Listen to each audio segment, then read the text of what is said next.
Hello and namaste. If you're a parent of a child between the age of 6 years to 16 years and you want your child to develop wealthy money habits and healthy relationship with money, you're watching the right video. In this video, I'm going to discuss in detail about the curriculum which your child can learn from and apply the learnings to become wise about their money habits. Point number one. Point number two, they could develop the right ways of saving and investing. Point number three, they would understand the importance and relationship between learning and earning. And finally, point number four, they would understand the value of money. So if you want your children to develop these four things, please continue watching this video and the next few videos to understand the curriculum in depth. This curriculum is inspired by the works of NCFE, the National Curriculum of Financial Education, a policy document which was created by RBI, the Reserve Bank of India, which created that policy document to guide schools to include financial education in the school curriculum.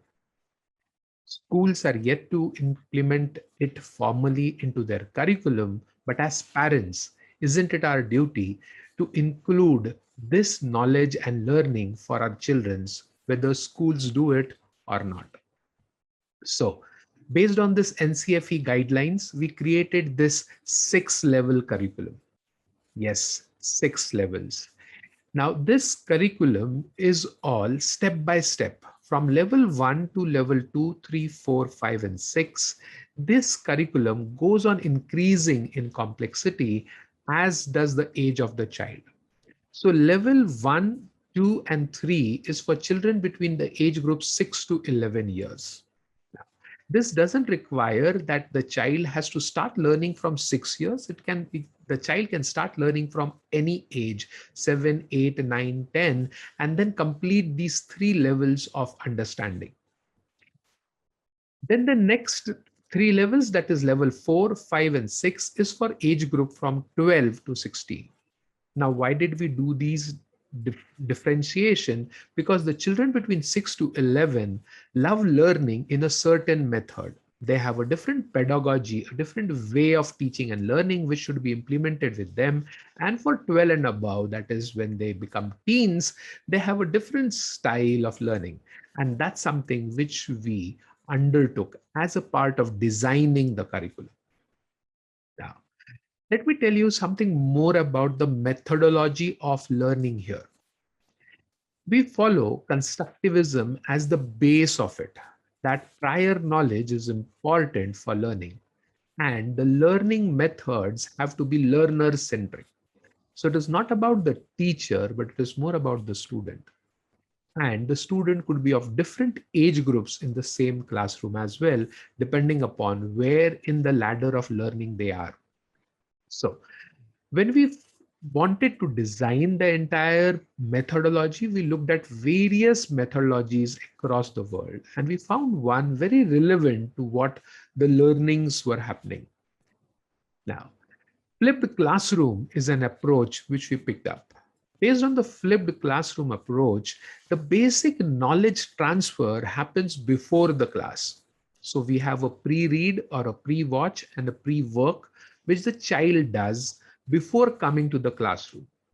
So having done the basic pre-read about basic learning of the topic, the basic reading of the topic, or basic watching of a few videos, doing a few activities before coming to class, the child is prepped.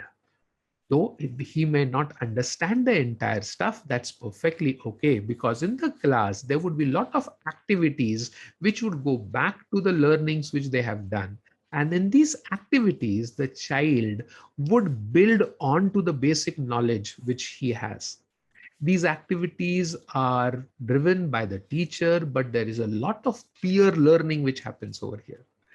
Because these topics are activity oriented and these activities is finally debriefed with higher order thinking questions, the child thinks in various different dimensions.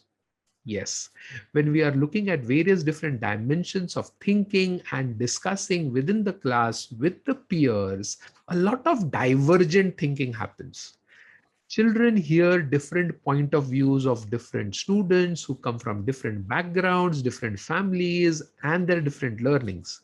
And then the teacher accommodates all these different point of views and tries to build a body of knowledge which is important for the students as a takeaway for that chapter.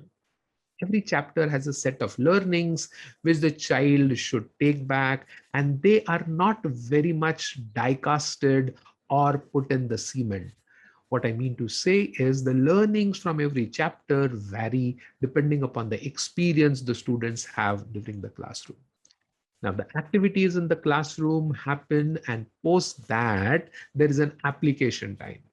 That is the post work, where the student goes back home, discusses with the parents and guardians about what he has learned and what he has to do as a project work or certain activities which he has to do. And then the application of learning immediately happens. The children and even adults in their learning principles are very clear that if the application of learning is not happening, they get bored about it. They do not feel the earnest desire to learn that topic. And hence, every chapter has a post work where there is an application of the learning. No, it's not an exam. It's not how much marks they score. Well, there is an assessment, but that is not the application. The application is doing things based on the learning which they did in the classroom. So the entire structure has a pre and a pre-work and a pre-read kind of a thing to do. Then the activities in the classroom, which build in higher order thinking skills, convergent and divergent thinking, and peer learning. From here, then they go to the post-work where they apply what they have learned. So this is the entire structure of each chapter. Now, this six level learning goes one step above, and this builds the knowledge, the understanding, the habits of the children.